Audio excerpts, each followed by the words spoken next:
जय श्री राम। नमस्ते भारत पर आज आप देखेंगे कि भारत को नई शिक्षा नीति 2020 लगभग 35 सालों के बाद लागू करने की ज़रूरत क्यों पड़ी।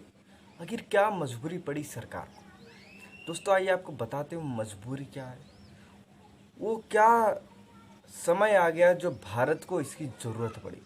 देखिए दोस्तों, हम हिंदुस्तानियों की मातृभाषा हिंदी होती है, लेकिन आज इसमें इतनी चिंता की विषय है कि लोग हिंदी बोलना भी पसंद नहीं करते।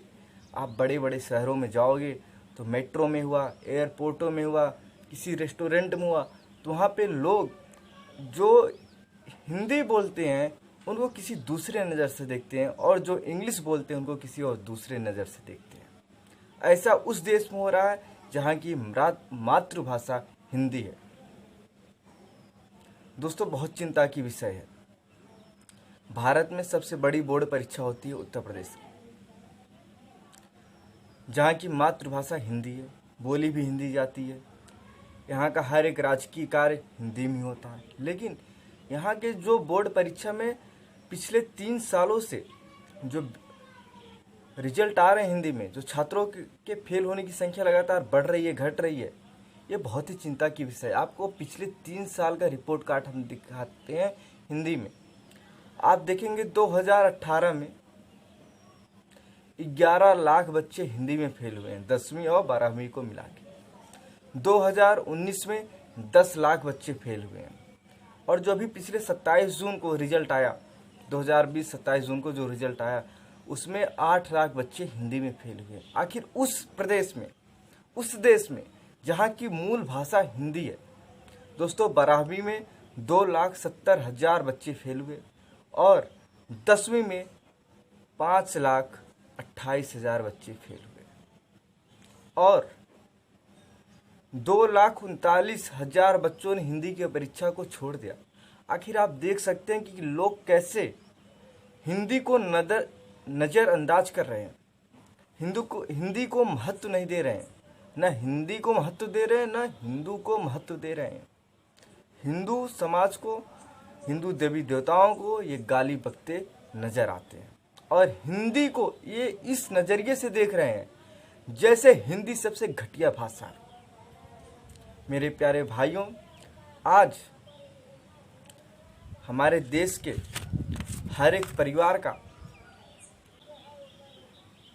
दोस्तों आज हमारे भारत में ऐसी प्रचलन हो चुकी है, ऐसा एक विख्यात प्रचलन आ चुका है जिसमें कोई भी माता पिता अपने बच्चों को हिंदी में बात नहीं करवाना चाहता। वो सोचता है कि हमारा बच्चा जब पहला वर्ड बोले तो इंग्लिश बोले, समाज में जब जाए तो इंग्लिश बोले, स्कूल में जब बोले तो इंग्लिश ही बोले, घर से जब उठे तो गुड मॉर्निंग बड़ों को बोले, गुड नाइट बोले, गुड आफ्टरनून बोले, गुड इवनिंग बोले। लेकिन आज इतनी शर्म की बात है कि लोग अपने बच्चों को हिंदी बोलने में, संस्कृत बोलने को कहने को शर्माते हैं। आप किसी बच्चे के मुंह से राम राम जी, सुप्रभात, प्रणाम ये नहीं सुनेंगे। उनके मुंह से सिर्फ एक वर्ड आता है, गुड मॉर्निंग, गुड नाइट। अब भारत जैसे हिंदी प्रधान देश में अगर इस तरीके की स्थिति पैदा हो चुकी है तो आप समझ सकते हैं कि हिंदी की स्थिति क्या हो चुकी है। आज आप किसी भी बड़े शहर में चले जाइए, मैंने आपको जैसा शुरू में कहा था कि लोग हिंदी बोलने से कतराते हैं और जो हिंदी बोलता है उसे किसी दूसरे नज़रिए से देखते हैं।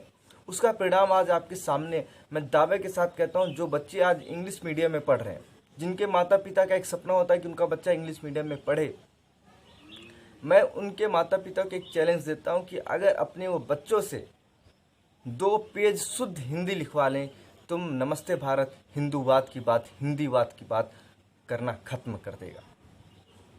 दावे के साथ कहता हूँ, कक्षा 5 तक के बच्चों को आप देख लीजिए, कक्षा 5 नहीं, कक्षा 8 तक के बच्चों को कहते हैं जो आपके इंग्लिश मीडियम में पढ़ते हो। आप एक हिंदी मीडियम के छात्र से 2 पेज इंग्लिश लिखवाइए बोल के, और एक इंग्लिश मीडियम के छात्र से 2 पेज हिंदी लिखवाइए बोल के, देखिए कौन सा छात्र सही लिखता है। नमस्ते भारत सदैव हिंदूवाद की बात करता है, राष्ट्रवाद की बात करता है, राष्ट्र हित में बात करता है, और अब हिंदीवाद की भी बात करने लगा है नमस्ते भारत। इसीलिए अपने बच्चों को हिंदी पे फोकस कराइए। हिंदी हमारी मातृभाषा है।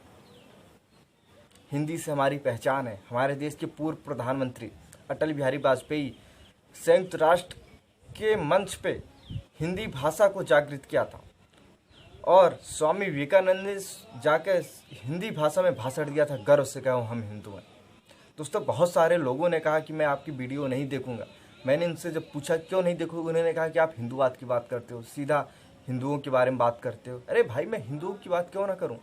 अरे हम हिंदुस्तान के हैं, हिंदी भाषी हैं, हिंदी बोलते हैं, सब कुछ करते हैं। लेकिन अगर आप हिंदूवाद के विरोध में रहोगे तो मैं आपका विरोध करूंगा। आप मेरा वीडियो देखें या न देखें, मेरे 10 व्यूअर ही रहेंगे, मुझे चलेगा, लेकिन मैं सदैव हिंदूवाद की बात करूंगा, राष्ट्रवाद की बात करूंगा।